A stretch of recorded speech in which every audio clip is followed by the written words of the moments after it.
this planet is ascending, with or without us, because our whole solar system has been waiting for us. They're waiting for Earth. Inner Earth and Nature Kingdoms interview with Dianne Robbins, part 1 of 2. Continue watching to find out more.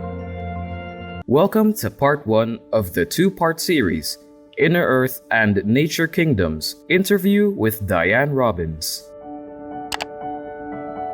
For over 25 years, well-known American telepathic communicator and author Dianne Robbins has been in contact with the civilizations of Inner Earth and Earth's elemental and nature kingdoms.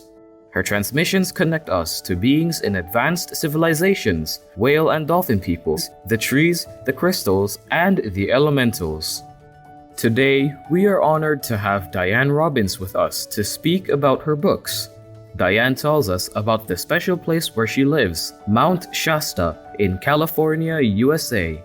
So people from all over the world come here to Mount Shasta. It's a very sacred mountain, and it carries the energy of the mother's love.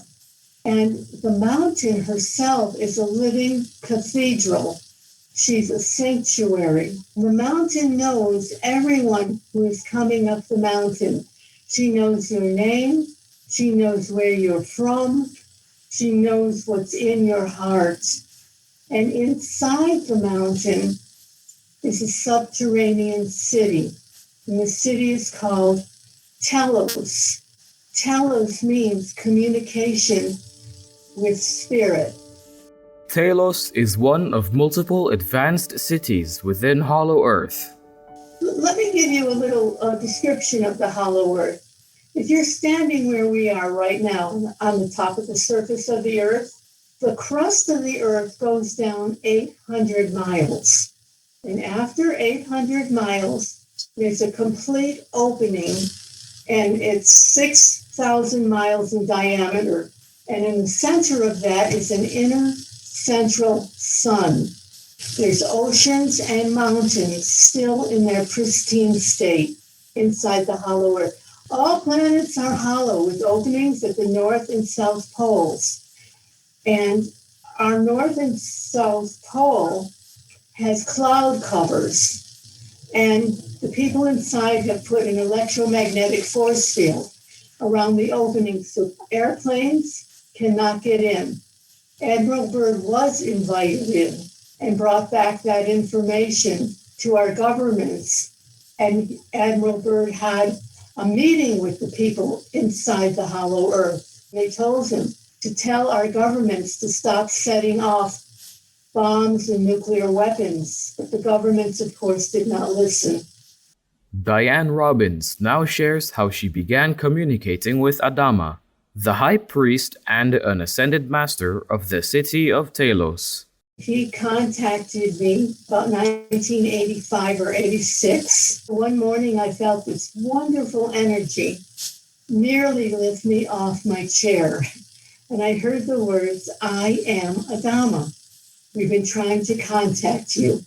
Will you take our messages?" And I said, "Yes, of course." So he gave me the first message, and I wrote it word for word. I never changed a word. I only put in punctuation and paragraphs. I never edited anything that an ascended master has dictated to me, because each sentence carries the vibration of the ascended master. And that when you read each sentence, they will know it's you reading it. You will be able to connect with the ascended master vibrationally.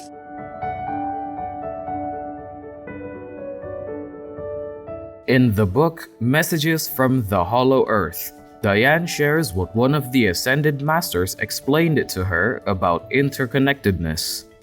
All life is interconnected, and people on the surface are now waking up to this realization of this interconnectedness. And the people in the hollow earth, they base their lives on the connection to all life, all kingdoms on earth, because this connection is also our connection to God. Once we each realize that we're connected to all life, the trees, the water, the elemental kingdom, then we are automatically reconnected to God, because God is the source of all that is. And it's this connection to all life that will evolve our soul and move us into our ascension. This is now the seventh golden age. It started in September 2012. There were 6 golden ages before this, over millions of years, and they all failed because people could not make their connection back to God. This is the 7th and last golden age that our spiritual hierarchy is giving us to awaken and make our connection back to God. Awakening means people are starting to ask the questions, who am I? Why am I here? What did I come here to do? That means you're waking up. You're ready to connect to the divine source. And I'm sure you heard of the ascended masters. Well, everyone knows of Jesus. He's an ascended master. Saint Germain, Archangel Michael. Adama is an ascended master inside Telos. It's the last golden age we've been given. We only have 10,000 years left on this planet. The people on this planet have been here 14.5 million years and have not been able to create peace. This planet is ascending, with or without us, because our whole solar system has been waiting for us. Venus, Saturn, Jupiter, all those planets in our solar system, all the people are ascended on those planets. They're waiting for Earth. The book Telos tells how Hollow Earth people gained their peace and immortality through their way of living. The people in Telos used to live on the continent of Lemuria in the Pacific Ocean. There was a war between Atlantis and Lemuria, and there was a thermonuclear war.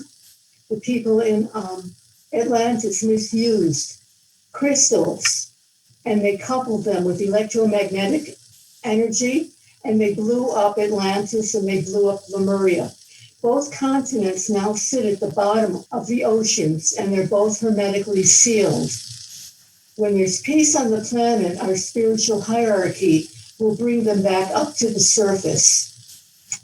So when Lemuria was about to sink, the people in Telos asked our spiritual hierarchy if they could go into the cavern. There was a hollowed out cavern inside the mountain of Mount Shasta. And so they took all their records, technology, all their high priests, scientists, brought all their things into the cavern inside of Mount Shasta, knowing that their continent was about to sink. And they had hoped to save 1 million people, but only 12,000 people were able to escape in time. For the last 12,000 years, they've been living inside the mountain in peace, and they've been able to gain their immortality. You can only gain your immortality if you are living in peaceful conditions. That's why they don't come out. That's why they don't allow us inside. In our consciousness, we have thoughts of sickness, aging, and death. Those are not in their consciousness. If something is not in your consciousness, you cannot outpicture it in your body. And that's why they cannot come out until there's peace on the surface.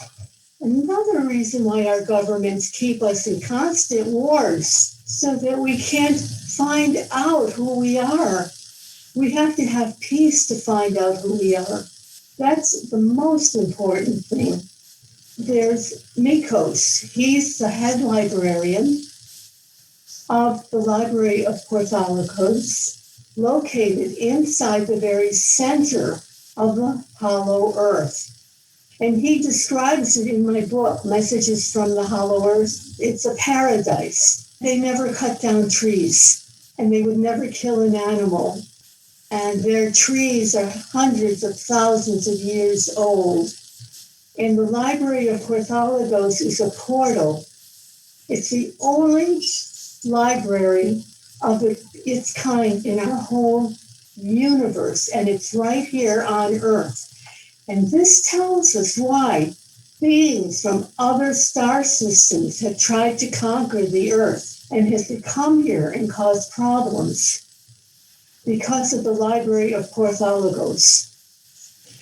The library holds all the records of our universe because the purpose of a library is to solve the problems of a planet. People from all star systems, whenever they have a problem, they go through the portal into the Library of Porthologos, and there's a cataloging system. Everything is on crystal slides and crystal containers. And they would go to the catalog, they'd find out what other planet had that same problem and how they solved it. Then they take that back to their planet and use the same solution. So they don't keep making mistakes like we do on Earth.